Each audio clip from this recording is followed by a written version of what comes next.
One day, mysterious gates began appearing all across the globe. Far from a blessing, these anomalies marked the beginning of a cataclysm that would change human destiny forever. At this time, our boy Eugene Han was just an ordinary guy working back-breaking jobs to pay for his brother's tuition. He was exhausted, but mentioning his talented brother always brought a proud smile to his face. Peace didn't last long though. While out on a delivery, an ominous gate fractured open right above the busy city, filling the air with a sense of impending doom. Before anyone could react, a terrifying winged monster tore through the truck's roof. Our boy's heart dropped as the shadow of death instantly loomed over the entire crew. The city turned into a living hell in seconds. Countless monsters poured from the gates, ruthlessly attacking the panicked crowds as the world as they knew it collapsed. Pushed into a corner, Eugene grabbed a wooden stick to fight back, but he could only watch in horror as people were mangled by the beasts. This feeling of helplessness would haunt him forever. In that moment of despair, a strange power began to awaken within select individuals. To Eugene's shock, his beloved younger brother manifested a mysterious black flame, awakening as a top-tier hunter. Fast forward 8 years, and hunters have become the new norm. However, Eugene is now looked down upon as a useless parasite, and this is where our story truly begins. In this age of awakeners, the gap between people is staggering. While Eugene is hailed as an S-rank genius, our boy is stuck in a messy apartment, watching news of other hunters making it big. But being a hunter is no fairy tale. News of casualties hits the screen shortly after. Meanwhile, dungeon gates continue to tear open across the city, their purple glow signaling more chaos to come. To make ends meet, our boy joins a low-level raid team under the radar. But even laying low doesn't stop Sequa Lim from picking a fight, using his higher rank to mock our guy's famous brother. Faced with blatant bullying, our boy is stomped into the ground, left to curl up in pain. No one steps in to help. Instead, they watch like it's a show. The cold reality of this world is suffocating. Battered and bleeding, our boy doesn't give up. He endures the condescending healing and even forces a humble smile to shake hands unbeknownst to them. His plan is already in motion. Seizing the handshake, our boy activates his system interface. Since they call him a blood-sucking parasite anyway, he decides to lean into it, marking Sequa with custodianship a literal kiss of death. Once inside the dungeon, the scene is eerie, filled with twisted vines and fierce monsters. The raid team manages for now, but a chilling scent of blood lingers heavily in the air. In this arrogant team, our boy is treated like free labor, mining crystals while enduring their constant insults. He's like a modern-day Cinderella, silently waiting for the moment his luck turns. The path ahead is fraught with danger, yet the team remains blissfully unaware. As they push forward with their own agendas, a true terror is quietly waking up in the depths of the dungeon. Our boy used to live a complete nightmare. As a bottom-tier F-ranker, he was drowned in debt and mocked as a parasite, with even his own brother looking down on him. But you might wonder, how did a weak F-ranker survive the meat grinder of dungeons for so long? It all comes down to his seemingly gentle, yet subtle title. With the title The Perfect Caregiver, he could perform miracles when supporting others. For years, he survived by staying in the shadows and assisting the strong. However, that title hid an incredibly dark skill. It was our boy's absolute last resort, a power he truly hated having to use. Suddenly, the routine D-rank dungeon mutates into a living hell. As his teammates fall one by one, that long-dormant, terrifying skill is finally triggered.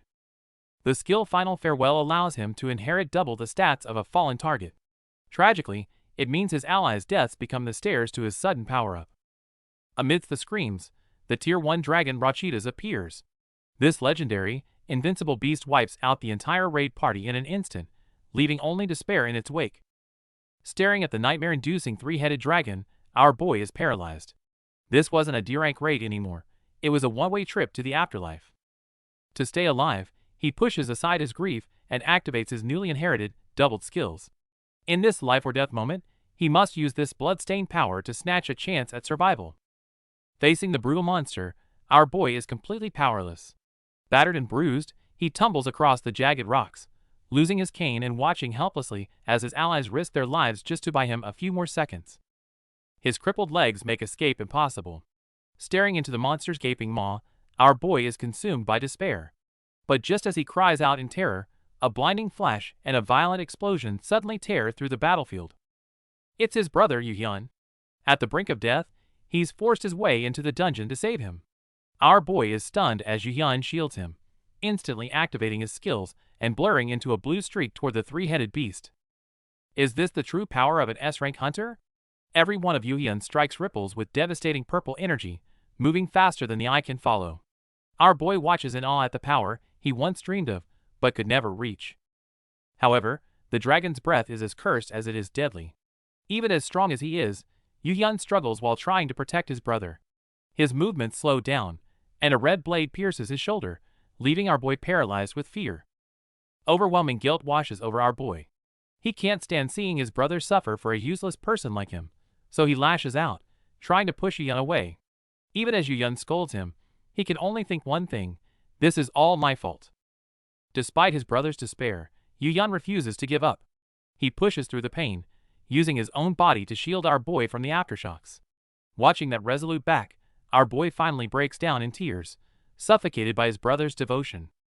The battle reaches its tragic climax. Amidst a world-ending explosion, Yuhyun lets out a desperate cry. Can this bond, forged in blood and sacrifice, truly save them both? The gears of fate are beginning to shatter. In a desperate moment, Yuhyun shields our boy with his own body, taking a fatal blow from the poisonous dragon as blood splatters across the floor. Clutching his brother, our boy flashes back to their childhood after losing their parents. The two who once had only each other are now facing a tragic end amidst fire and ruins. Enduring the pain, Yuhyun struggles to explain the monster's patterns and forces the only gate stone into our boy's hands, desperate for his brother to survive. With a final, weak goodbye, Yuhyun's body goes limp. Our boy cries out his brother's name in agony, but the one who always protected him is gone. The moment Yuhyun passes, our boy's special title triggers a skill called Final Thanks. Amidst a blinding blue light, all of his brother's powers begin to transfer to him. Feeling a surge of power that exceeds even S rank, our boy is filled with nothing but regret and rage. He picks up a weapon, his gaze turning cold as he faces the beast. Now possessing double the strength of an S ranker, our boy strikes like lightning. The dragon that once seemed invincible is now full of openings before his eyes. In the midst of this overwhelming counterattack, our boy absorbs his brother's memories. He realizes their years of estrangement were just a masked Yuhyun war to keep him safe. Yuhyun's desperate plea to stay away from dungeons breaks our boy's heart. Looking at the files, he realizes his brother was his silent guardian all along. As rain washes over the ruins, our boy stands alone in the dark. Despite his world-altering power, he has only one goal: to restart everything, no matter the cost. Battered and bruised, our boy has somehow managed to slay a dragon solo. This impossible feat earns him the legendary title of Dragon Slayer, but looking at the rewards, he can only laugh at how blind he used to be. Given a wish for his victory, his only thought is to bring his brother back. Since the dead cannot be resurrected, he chooses to turn back time, risking everything to rewrite their tragic fate and prevent the coming disaster. With a flash of light, our guy snaps awake on a familiar sofa. One look at his phone confirms the impossible. He's actually back 5 years in the past, waking up on the very day of his awakening ceremony. Just then, a familiar voice calls out. Seeing his brother alive and still acting like his usual cold self is too much for our boy. He throws aside his pride and pulls Yuhyun into a desperate, tearful hug. As Yuhyun stands there utterly confused, our boy pours his heart out through his tears. Remembering the crushing loneliness his brother once endured, he vows to be the support Yuhyun always deserved from now on. Gazing at his younger brother, our boy finally finds peace and a gentle smile. But the reunion is interrupted by a system alert. He's kept his titles, and even gained a new one, the legendary Perfect Custodian. With his new OP support skills, our boy is ready to take a back seat. He's already in the kitchen whipping up dinner, and while the vibe is a bit awkward, his brother is clearly soaking up the unexpected pampering. Back to this exact day 5 years ago, it was supposed to be the day they had a massive fight. But this time, our boy chooses to stay calm, watching his brother in the kitchen. The tension is there, but at least the tragedy hasn't started yet. Taking a moment to himself, our boy quickly pulls up his status window. To his absolute shock, he's awakened a legendary L-grade title, Dragon Slayer. That's even higher than S rank. Is he finally about to become the ultimate protagonist? Then, for glowing skills pop up all L-grade resistances, plus a specialized bane against high-level monsters. Our boy is getting hyped, thinking this is the perfect setup to reach the top and become the world's strongest hunter. He's already imagining himself tearing through dragons and leading the charge. In his head, Even the deadliest poisons and curses are nothing more than a breeze thanks to his resistances. His brother's eyes are filled with pure admiration. However, reality hits him like a freight train. Despite the flashy title, his pathetic base stats show he's still just a weak F ranker. The massive gap between fantasy and reality cools his excitement instantly. A bit discouraged, our boy keeps scrolling and finds that aside from the scary title, the rest of his skills are bizarre. Final thanks, Super Nani, and even Who's a Good Boy. The vibe shifts from epic battle to professional babysitting. The core skill is keyword guidance, which can multiply a target's potential just by saying a specific word.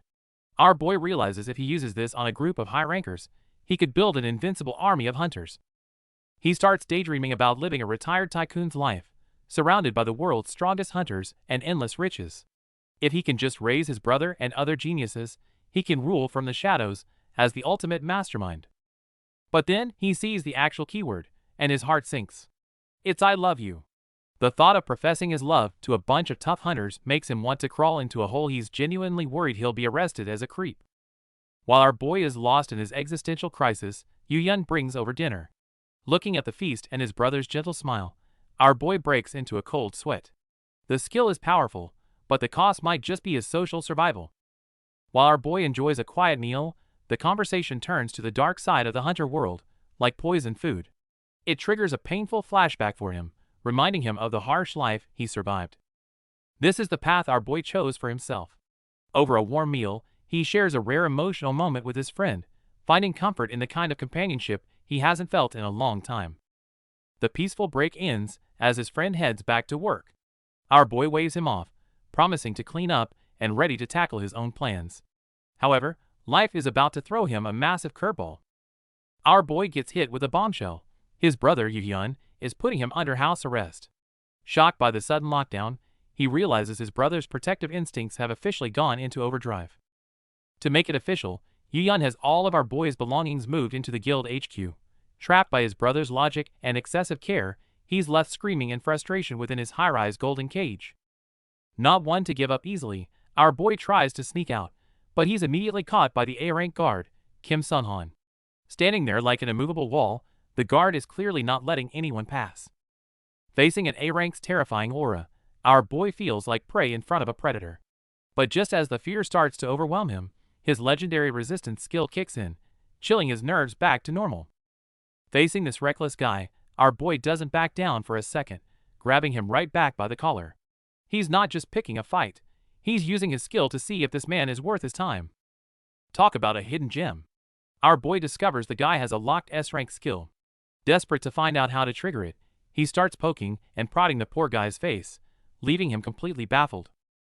When physical prodding fails, our boy tries a cringe-worthy finger-heart approach to win him over. Instead of activating the skill, he almost scares the guy away, making things awkward even for himself. After a long day, our boy collapses at home to rethink his strategy. His brother Yu-Hyun is incredibly protective, but Eugene knows that to survive this world, he needs to build a powerhouse team of his own. No time to waste. Our boy starts scouring records using his memories from the future. He's hunting for diamond in the rough hunters, who haven't made it big yet, planning to recruit future legends early. Picturing a squad of S-rankers in his mind, our boy can't help but smirk.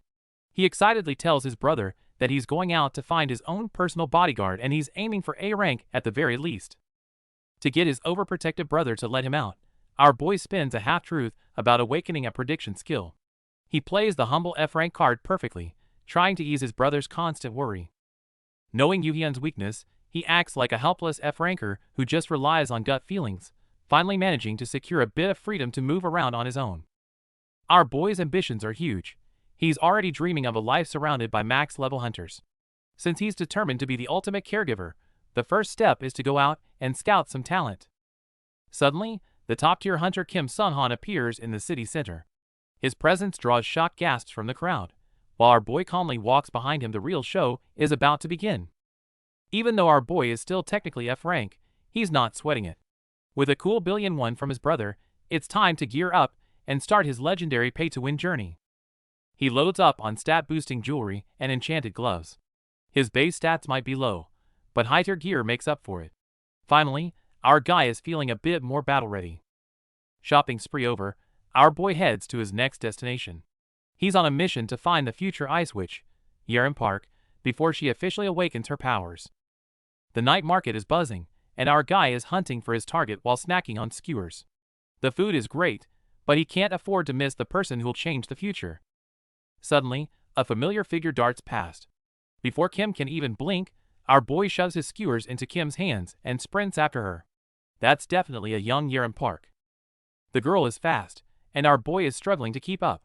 When he sees her heading toward traffic, he panics. Even as an F rank, he has to risk everything to stop her. After a chaotic tumble, they both hit the pavement. It wasn't exactly a heroic landing, and the crowd is staring, but at least he managed to intercept the future S rank. To break the ice, our boy treats her to a high-end Korean barbecue feast. Watching her dive into the premium beef, he knows a good meal is the fastest way to earn her trust.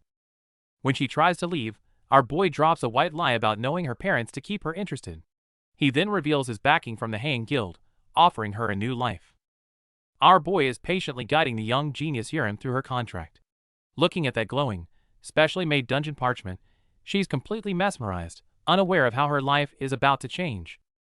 While reviewing the terms, our boy warns Yeren not to let any shady guardians rip her off.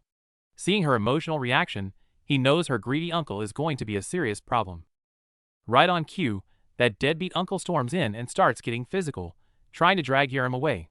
Even though he's not a powerhouse, our boy isn't about to back down from a bully. Seeing the guy escalate, our boy pulls a pro move and takes a calculated fall. Suddenly, the surrounding crowd is fuming, turning their collective judgment on the aggressive uncle. Grabbed by the collar, our boy plays the victim, perfectly fake tears and all.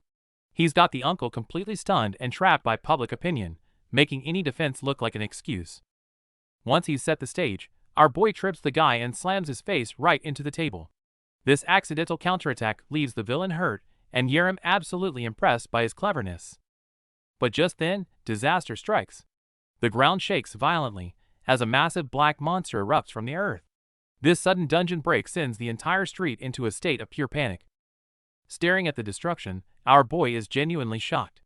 This didn't happen in his past life. Could his return have triggered an unpredictable butterfly effect? It seems the real trouble is just beginning. A sudden dungeon break turns the peaceful streets into a war zone. As Kim Sung-han fights to hold back the beast, our boy navigates the chaos, wondering how such a disaster could happen here. Amidst the panicked crowd, young Yeren trips and falls. With explosions rocking the ground and the monster closing in, she's left vulnerable in the heart of the chaos. At the critical moment, our boy grabs Yeren and directs everyone toward the underground shelter. However, the monster's massive shadow looms over them, making escape look nearly impossible. Kim Sung-han is powerful, but his skills are built for defense, not area attacks. Against this massive, agile beast, he struggles to land a decisive blow, and the battle begins to stall. Seeing the devastation, Yeren begs our boy to help her awaken her powers.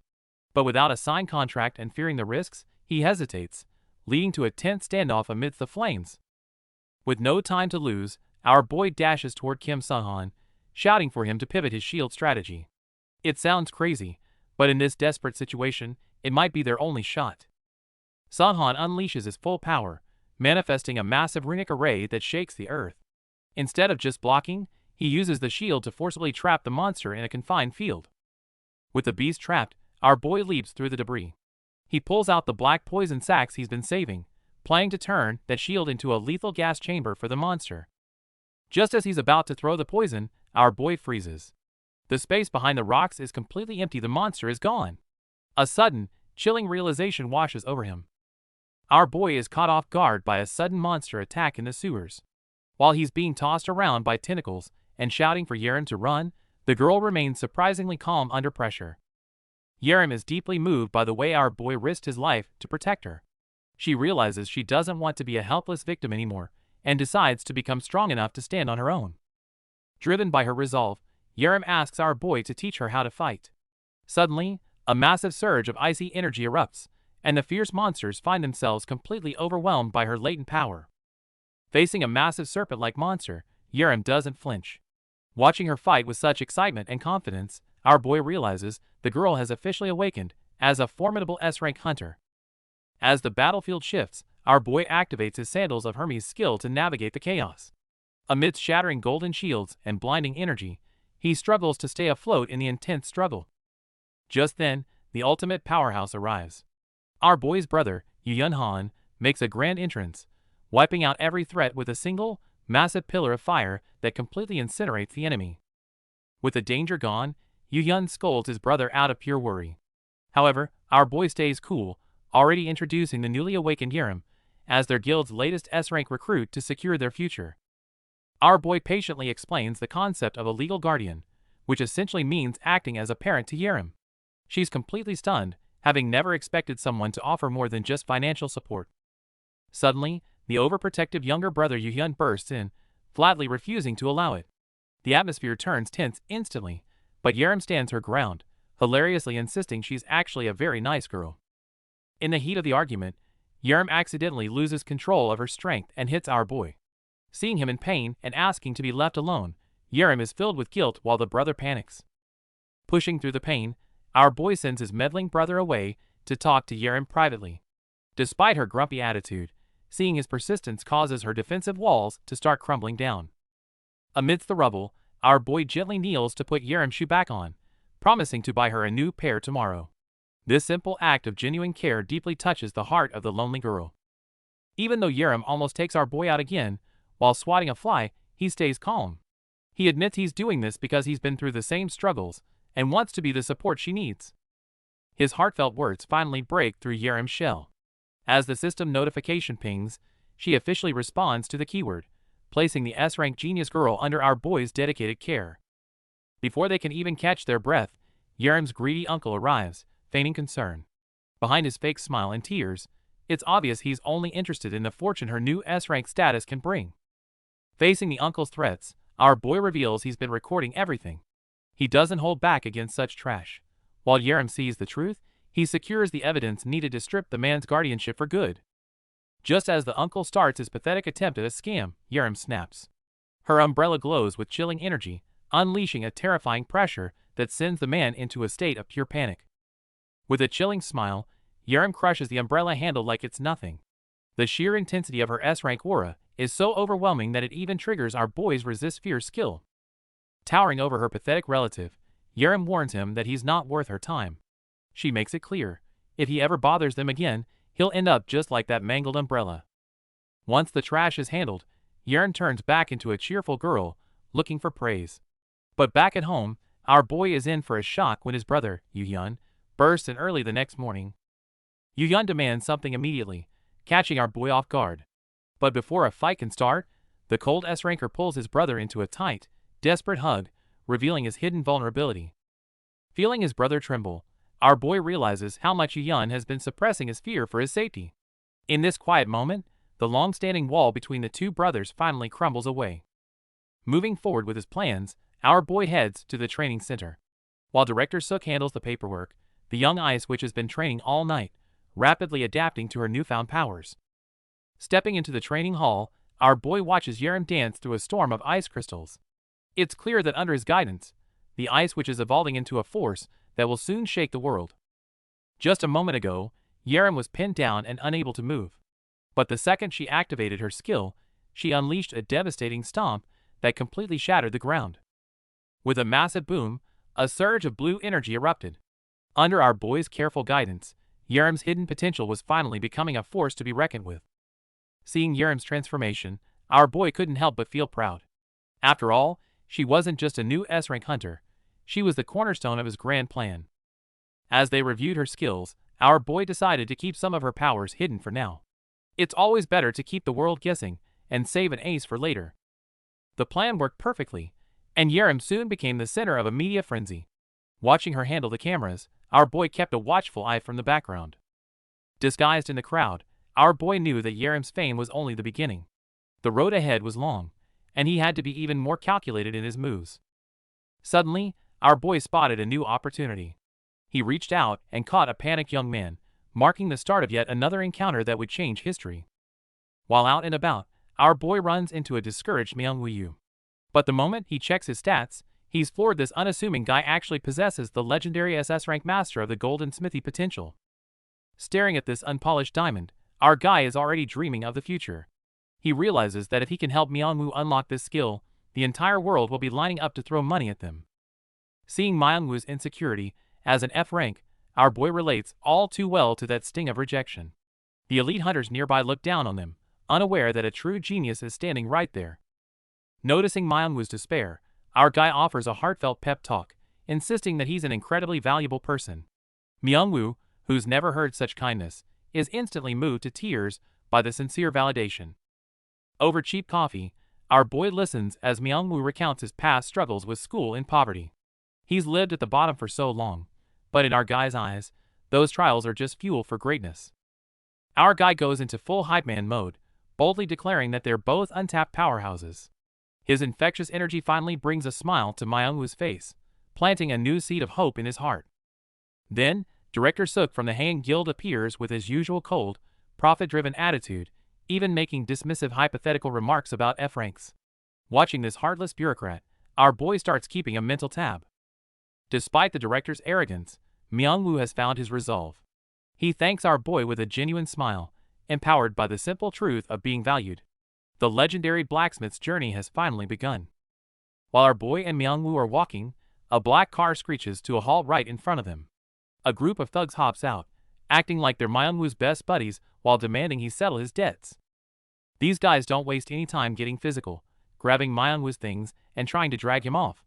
Our boy plays along, acting terrified while asking who they are, but the thugs just laugh him off. Eventually, both of them are hauled into the car. Inside, our boy keeps up the act, pretending to be scared out of his wits. Seeing him so submissive, the thugs think they've hit the jackpot with 2 easy targets. Our boy acts like he's totally sold on their great job offer.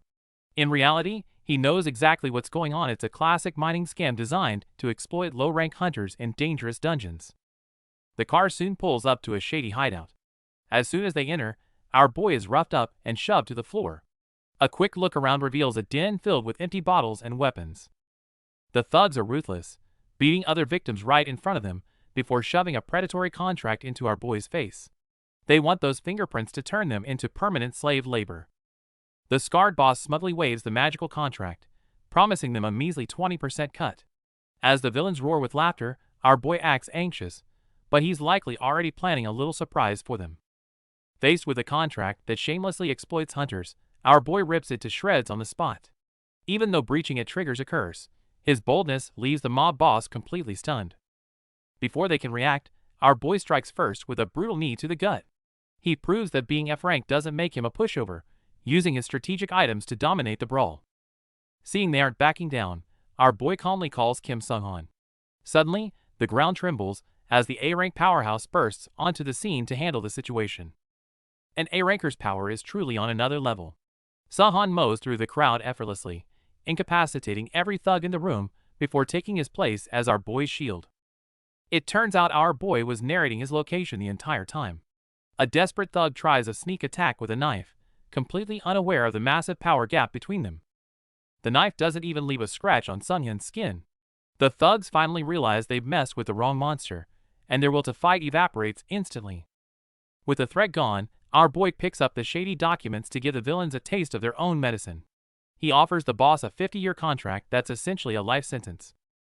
Fed up with these scumbags who treat low-rank hunters as disposable tools, our boy finally lets his rage explode. He delivers justice, making sure the villains pay for their cruelty. After settling the local mess, our boy flashes his trademark friendly smile. He gives the guy a firm pat on the head while explaining the rules, completely dominating the atmosphere. As night falls and they head back, the weight of everything finally hits. Yerim suddenly bursts into tears and tackles our boy with a massive hug, leaving him both surprised and touched. Back at the luxury apartment, our boy shows Myungwoo his new quarters. While Myungwoo is stunned by the high-end setup, Yerim has already crashed and is fast asleep. With the kids settled, our boy heads out only to run into Kim Sung-han. The poor guy looks terrified, clearly traumatized by the younger brother's overprotective tendencies. To build rapport, our boy takes Sung-han to a bar. The staff treats them like royalty, and before long, the table is filled with snacks and drinks as they settle in for a talk. After a few drinks, the usually stoic Sung-han starts to open up. He admits he once saw our boy as a mere distraction for the guild leader, but that's clearly changed. Thinking back on how our boy risked everything to help the team, Sung-han's respect is visible. He no longer sees just a brother, but a leader worth following. The two clink glasses, discussing the dangers and plans ahead. It's a long road, but having such a loyal ally by his side means our boy is winning the long game. To bond with Kim Sung-han, our boy brings up their shared past. Realizing they were both raised by their grandfathers, a strong sense of mutual understanding begins to form between them. As the atmosphere heats up, they raise their glasses for a toast. Our boy claims he's a lightweight, but the way he's keeping up tells a different story. Our boy wonders why he's still sober until he realizes his poison-resistant skill is filtering out the alcohol. In a bold move, he decides to manually switch it off. The moment the skill is off, the alcohol hits him like a truck, leading to an instant blackout. He wakes up the next morning with a splitting headache, regretting everything. While nursing his hangover, the Super Nani skill notification suddenly pops up. Our boy is completely baffled, having no memory of the chaos he caused the night before. The thoughtful Myung-woo brings over some juice and offers a massage. Our boy thinks he just had a normal night out, unaware that the embarrassing truth is about to be revealed. It turns out our boy became a completely different person last night. He grabbed onto Kim Sung-han and started shouting confessions of love, creating a truly awkward scene. Surprisingly, Sung-han found it heartwarming, but our boy wants to disappear. He apparently told the man "I love you" dozens of times in his drunken stupor. It didn't stop there, he even hugged a random elderly man on the street while crying. His cool image is officially shattered, replaced by his new reputation as a drunken love confessor. The system triggered a notification. Kim Sung-han responded to our boy's keyword and is now officially under his custody. However, the sudden skill effect triggered a strange association in Kim Sung-han's mind. He asked our boy, somewhat confused, if it was because our boy reminded him of his grandfather. Faced with this question, our boy was momentarily speechless. Kim Sung-han, on the other hand, explained this sudden urge to care for him and earnestly asked if he could just stay by his side. Faced with such sincerity from an S-ranker, our boy couldn't help but think deeply. Was the true effect of the perfect custodian skill to raise others like a guardian? Thinking it through, many things started to make sense. It explained why Yerim Park and Myung-woo had instinctively grown so attached and reliant on him before. Soon, however, the peaceful moment was shattered. The door smashed open as an energetic yet slightly traumatized voice burst into the room. It was Yerim, who had been thoroughly spooked by Kim Sung-han's dramatic morning routine. Still shaken, she noticed him standing close to our boy and instantly grew suspicious. A few days later, while basking in the newfound care, our boy had to seriously examine this skill. It felt like a high-level form of mental interference, even earning absolute trust from S-rankers. It was incredibly useful, yet carried an undercurrent of chilling danger. As it turned out, Myung-woo had practically become a super butler, preparing lavish meals for our boy every day out of gratitude for giving him a home. During a meal, Yerim wondered why Kim Sung-han wasn't around delivering ginseng like before. Our boy calmly informed her that he had gone on a raid with Yu-hyun. But the peaceful breakfast was once again interrupted when the doorbell rang, heralding the appearance of a familiar, spine-chilling figure at the door. The visitor was none other than Hang Guild's notoriously strict HR director, Shim Young-suk. With a professional smile, he notified our boy that his hunter orientation training was about to start, and he was there to pick him up personally. And so, our boy, Yerim, and Myung-woo, under the guidance of this smiling tiger of a director, changed into uniform work clothes and arrived at the dark, oppressive entrance of a cave. Director Suk casually announced their first training objective: eliminate all the monsters in front of them. The moment he finished speaking, a rumble echoed from the cave depths, as countless pairs of crimson eyes lit up in the darkness. Faced with the overwhelming horde of monsters, Myung-woo couldn't help but protest. What kind of basic training was this? The difficulty seemed utterly ridiculous. Back in the monitoring room, Director Suk was nonchalant, explaining this intensive exposure method was to quickly desensitize them and get them used to the presence of monsters. While the two boys were still trying to adjust, Yerim could contain her excitement no longer. With a shout, she charged forward, a blur of purple lightning, instantly clearing out a massive swath of monsters. Her playful side even surfaced as she skewered a bunch of monsters, asking if they'd be tasty grilled. Our boy could only sigh in exasperation, while Director Suk watched with great interest, noting that this rookie was on a completely different level. The training ground is pure chaos. Myung-woo and his companions are fleeing in terror, barely staying a step ahead of the monster as panic completely takes over. Seeing the panic, our boy steps in with a spear to hold the line. He sternly reminds Myungwoo that a hunter must never abandon their weapon, regardless of the danger. Even though it's just an F-rank monster, it's too much for the non-combatants. Our boy has to intervene once more to wrap up this messy practical session. Watching the exhausted Myungwoo, our boy realizes that direct combat isn't his path. Just then, a new instructor arrives to take over for the theory classes. This woman, Hyun-suk, is the future genius researcher known as Dr. White. Using his past memories, our boy displays enough insight to pique her interest immediately. With his uncanny knowledge, our boy successfully recruits this top-tier talent.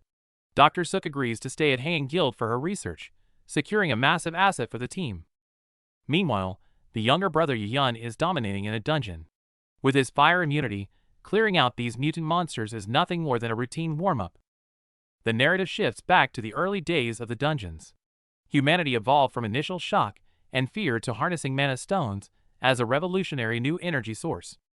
While the Awakens saved the world from crisis, the deeper mysteries of the dungeons are only just beginning to surface, leaving the future uncertain. In the classroom, the teacher explains the details of rank assignment to the awakened students. One dark-haired male student rests his chin in his hand, listening to information he already knows full well. The teacher elaborates that skills are unique abilities for each awakened, showing a chart on her tablet along with an example featuring a specific blonde woman. The classroom dynamic gets more personal, as the dark-haired student gives his lab coat-wearing classmate a surprised look.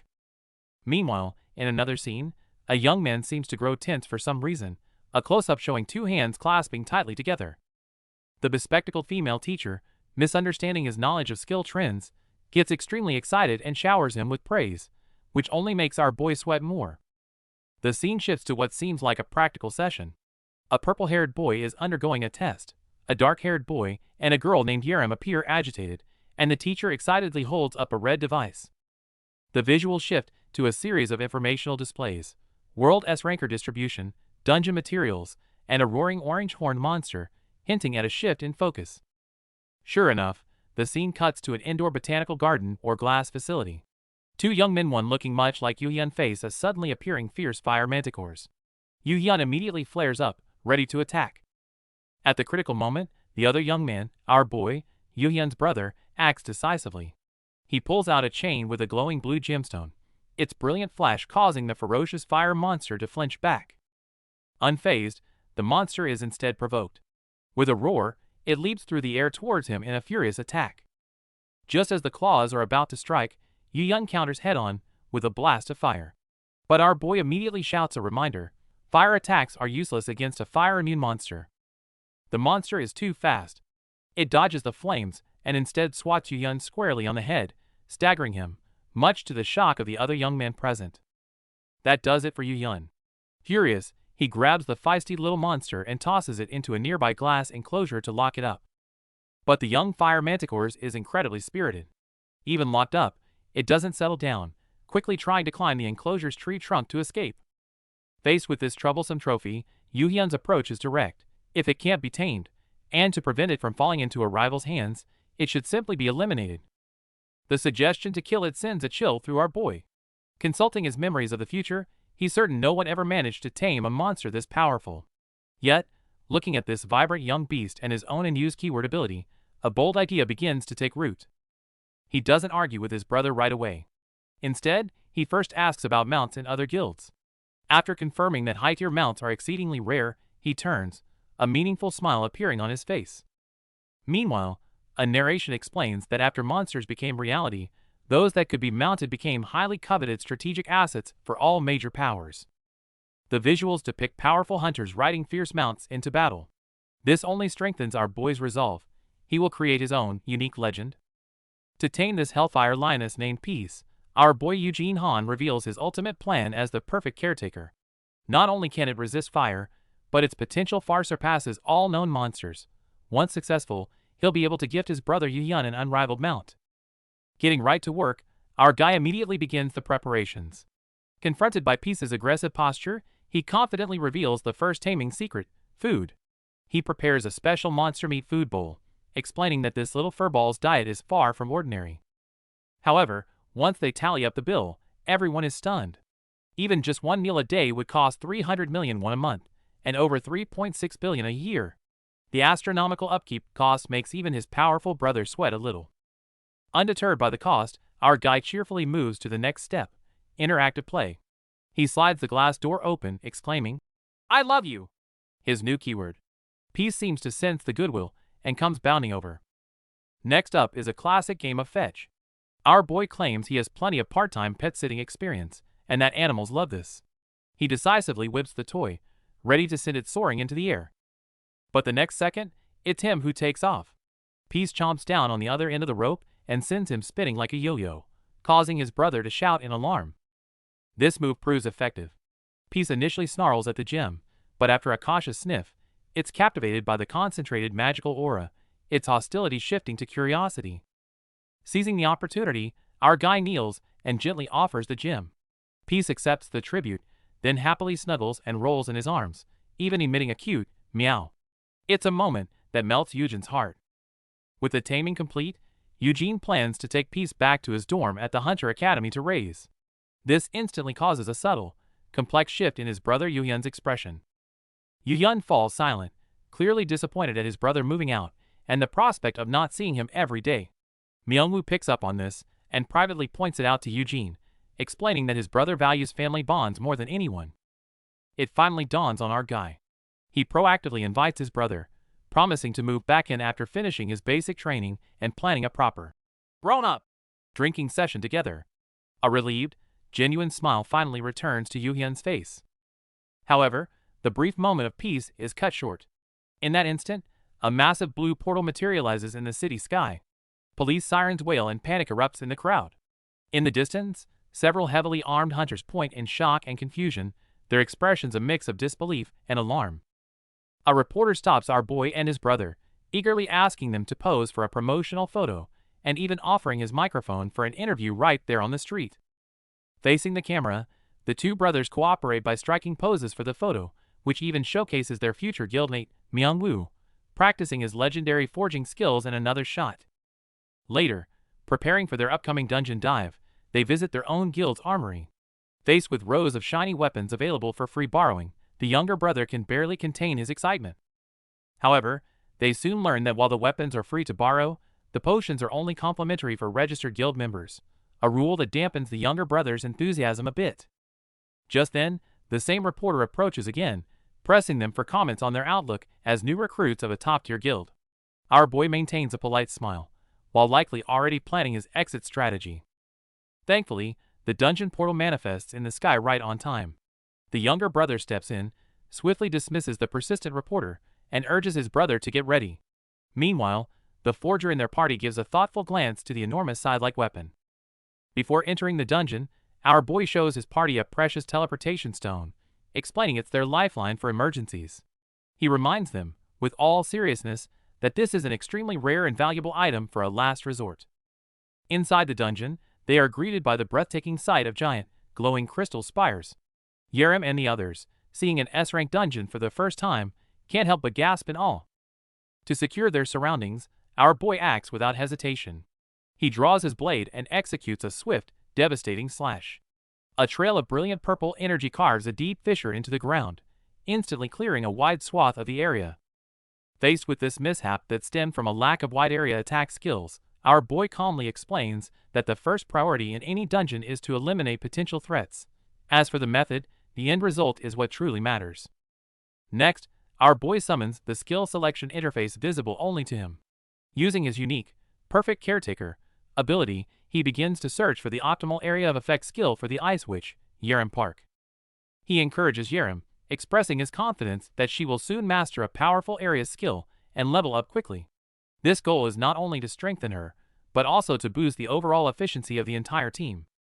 No sooner had he spoken, a small argument bubbles up within the party regarding who should be prioritized for protection.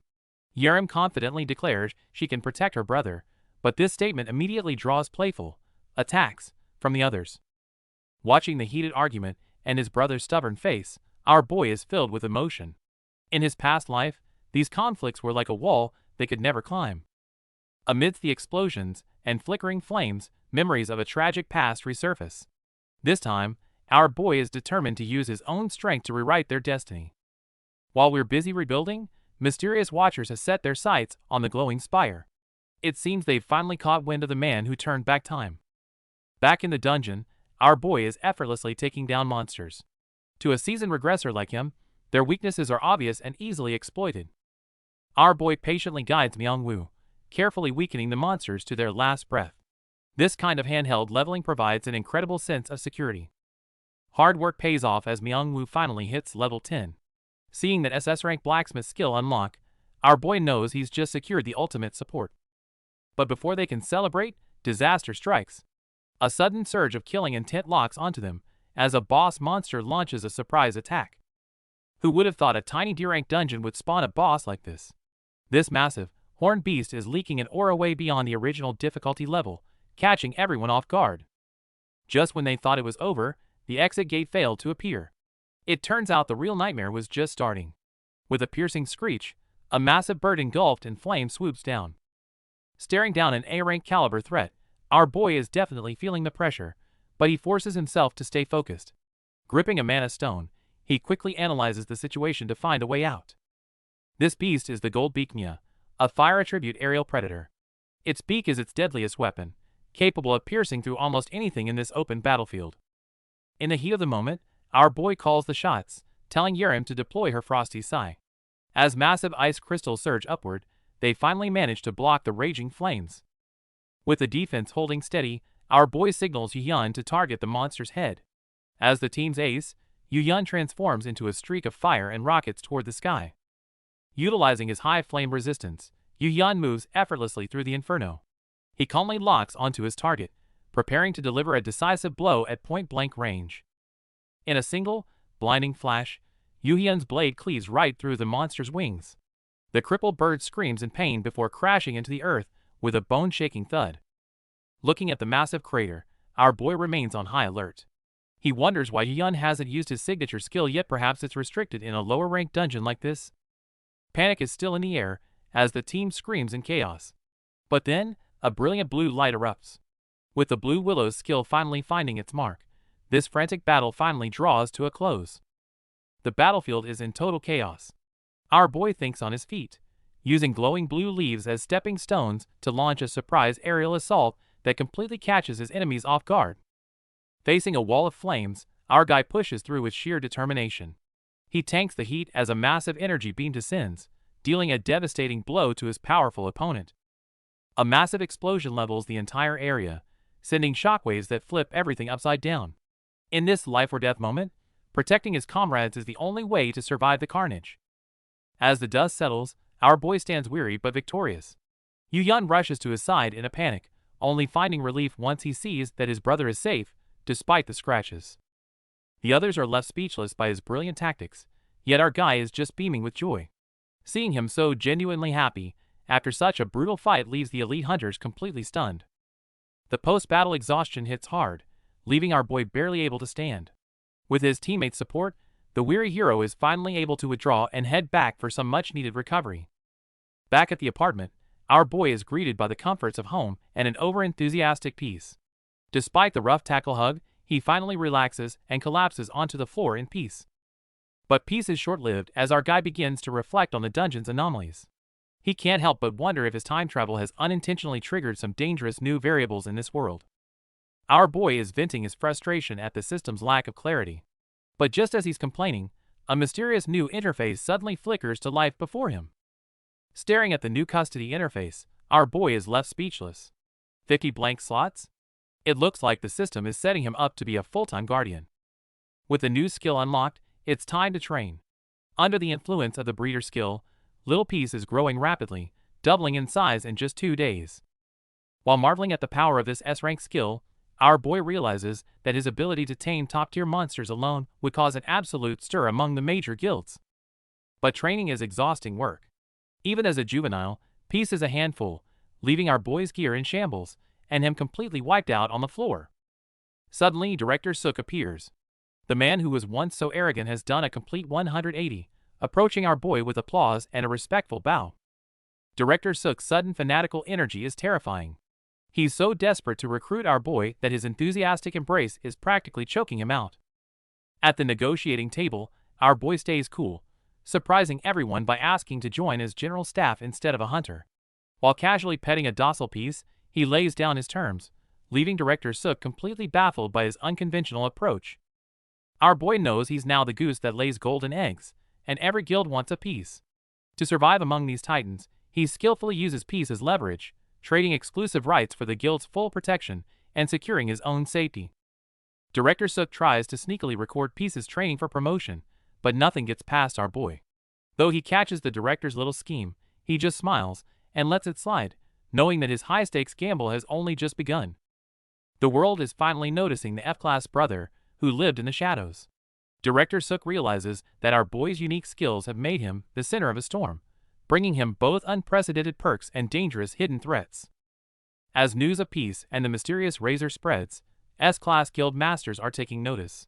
Powerful figures like Hyun Sung and Hyuna Moon are intrigued by the man who tamed an S-class beast and are planning to visit Han personally. Back at the dorms, our boy builds a cozy nest for Peace. Just then, Yerim bursts in and tries to cuddle the adorable beast, only to be met with a growl from the protective kitty. Our boy quickly steps in to play the peacemaker. The peace is short-lived as a bombshell drops. The leaders of the big three guilds are already on their way. Though Yu-Yun wants to shield his brother from the pressure, our boy knows he can't hide forever and decides to face them head-on. Facing his overprotective brother, our boy asserts his authority as the elder, silencing Yu-Yun with a firm stance.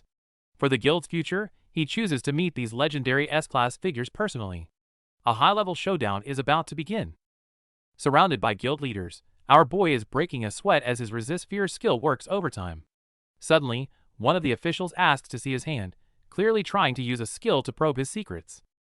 Sensing his master's unease, Peace bristles and gets ready to pounce. Even though the sudden pressure has our guy's heart racing, he knows that showing even a hint of weakness before these monsters would be fatal. That's when Moon Hyuna, the charismatic guild master, makes her entrance, playfully calling our boy the monster tamer. Despite her bright smile, her wild S-rank aura has him screaming internally. The meeting quickly devolves into a heated dispute over future high-tier monster cubs. Seeing these elite guild leaders bicker like they're at a flea market, our guy feels incredibly small and helpless sitting in the middle. To regain control, our boy firmly states his position. He isn't exclusive to the Han Guild. His services are open to everyone. This move highlights his independent value and quiets the suspicions about him favoring his brother. However, Moon Hyuna seems more interested in his looks, reaching out to pinch his cheek while calling him a pretty boy. Trapped by her overwhelming enthusiasm, our guy can only maintain a forced smile while thinking about how eccentric S-rankers truly are. Then, the silent Sung Hyun drops a bombshell, asking if he can just buy out our boy. His inscrutable gaze ramps up the pressure. After all, this is Korea's top-ranked hunter, and one wrong move could mean being totally manipulated. Facing pressure like that of a deep-sea leviathan, our boy tactfully declines the offer. He may look composed on the surface, but he knows that without his resist fear skill, he would have suffocated under their sheer intensity long ago. Our boy is genuinely praising his brother for being docile and kind. To everyone else, this is hilarious since they only know Yu-Hyun as a cold-blooded S-rank hunter. Lost in nostalgia, our boy recalls how Yu-Hyun always looked out for him during their hard times. Through his big brother lens, the fierce hunter is just a sweet, well-behaved kid. This delusional take causes the guild leaders to burst into uncontrollable laughter. Our boy gets super defensive, ready to fight anyone who mocks his precious little brother. Arguments aside, the top guilds are offering our boy a whole building in downtown Seoul for monster breeding. Looking at the contract, he's absolutely staggered by the sheer scale of the deal. He quickly takes back every bad thing he thought about these people. Owning prime real estate in Seoul under the protection of 5 major guilds? That's the ultimate retirement plan right there. While petting Peace, our boy starts dreaming of his future as a landlord. He plans to set up workshops for his allies and live a life of comfort without ever having to lift a finger again. The meeting wraps up successfully. Our boy praises Peace for being such a good kitty while looking out over the city lights. Everything is finally falling into place exactly as he planned. Our boy is treated to an incredible feast prepared by Myungwoo. Seeing how much his cooking is appreciated, Myungwoo looks absolutely thrilled, feeling like his life is finally on the right track. The mood shifts when our boy mentions moving to a new building. Myungwoo immediately jumps to the wrong conclusion, thinking he's being kicked out for being useless, and starts breaking down in tears. Realizing Myungwoo is drowning in self-doubt, our boy drops the big news. It's not an eviction. It's a chance to unlock a legendary SS rank skill by sharpening 10,000 knives. To make the tedious task sound more official, our guy cleverly uses Dr. Sook's name as cover, claiming this homework is a top-secret training method for unlocking hidden potential. Meanwhile, the real Dr. Sook is buried under a mountain of paperwork back at the lab. She's completely exhausted and has no idea our boy is using her reputation to motivate his new apprentice. Back in the kitchen, our boy hands over a bag of knives to start the training. As the first blade is sharpened, a system counter pops up, proving to a stunned Myungwoo that this plan might actually work. Learning he could change his destiny in just 100 days, Myungwoo's motivation hits dangerous levels. He looks so intense that our guy nervously asks him to put the knife down for a second. After handling Myungwoo, our boy is back at it, discussing dungeon theories with Dr. Sook. She's clearly impressed, but our exhausted guy is internally screaming that he just wants to go home. This woman, Dr. Hyun Sook, is a genius who headed to the States in the future. To keep such a brilliant mind in Korea, our boy knows he needs to start making moves right now. When it comes to teleportation, the legendary hunter Dokkaebi is unmatched. Whether rescuing folks from dungeon breaks or slipping into high-security vaults, it's as easy as breathing for them. Speak of the devil, Dokkaebi appears in a flash. Dancing through a hail of bullets, they leave the villain spinning while snatching up their darkest secrets like it's nothing. Back to the present, while our boy is chatting with the doctor, the lights suddenly cut out. As they reach for their phones, they have no idea a creepy shadow is looming right behind them. A sudden ghostly prank sends the doctor straight into a faint, but our boy doesn't even flinch. Thanks to his fear-resistant skill, he stays cool as a cucumber while everything else descends into chaos. The trickster finally reveals himself, apologizing awkwardly while staring at the one man who didn't scream. Our boy checks the stats and realizes this is exactly the ultimate support he's been looking for. Facing this wild hunter who hates being tied down, our boy flashes a knowing smirk. If he can win over Dokkaebi, not only can he keep the doctor in Korea, but he can reshape the entire future. But as his plans fall into place, a wave of exhaustion hits him like a truck. This mental chess game is proving to be just as draining as any real-life battle. After Dr. Hyun wakes up terrified of the ghost, our boy calmly reassures her that the danger is past. To recruit this genius researcher, he patiently begins to win over her trust. Realizing Dr. Hyun is struggling with a lack of research data, our boy plays his trump card. He offers her the rare dungeon info she needs as leverage to join his side. Flashing back to the contract signing, our boy is dealing with the mischievous ghost. Despite mocking him for being F rank, the ghost eventually falls right into our boy's clever negotiation trap. Using his past life knowledge and cool nerves, our boy secures a 20-year contract. He completely outmaneuvers the arrogant spirit, leaving him confused yet bound to the deal. After securing the ghost, our boy shows off his intel power to Dr. Hyun. He accurately predicts the environment of an unsealed A-rank dungeon, leaving the genius doctor totally stunned. To fully cement her loyalty, our boy advises her family to secure the dungeon's management rights. Watching the doctor process this bombshell, it's clear his recruitment plan is working perfectly. After leaving the hospital, life gets interesting. To win their bet, the ghost tries constant sneak attacks to scare our boy, even popping up while he's busy feeding peace.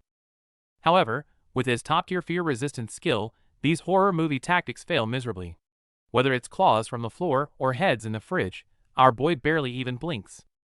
Suddenly, a creepy blue light flickers as a distorted, red-eyed monster lunges at our boy. With its claws out and a chilling laugh, it looks ready to tear him apart in the darkness. The scene shifts back to our boy standing in his room, cup in hand. He's a bit sweaty but holding it together. He starts to admit the spook was actually decent, but the atmosphere quickly takes another turn. The horrors keep coming. A bloody-faced woman swings a knife, while a skeletal figure chases behind in a purple glow. Even with his high resistance, our boy looks genuinely startled by these non-stop jump scares. The nightmare intensifies as a normal man turns hostile, and a woman warps into a spider-like creature. Caught off guard by the transformation, our boy stumbles back in a panic. Can he stay cool as the chaos peaks?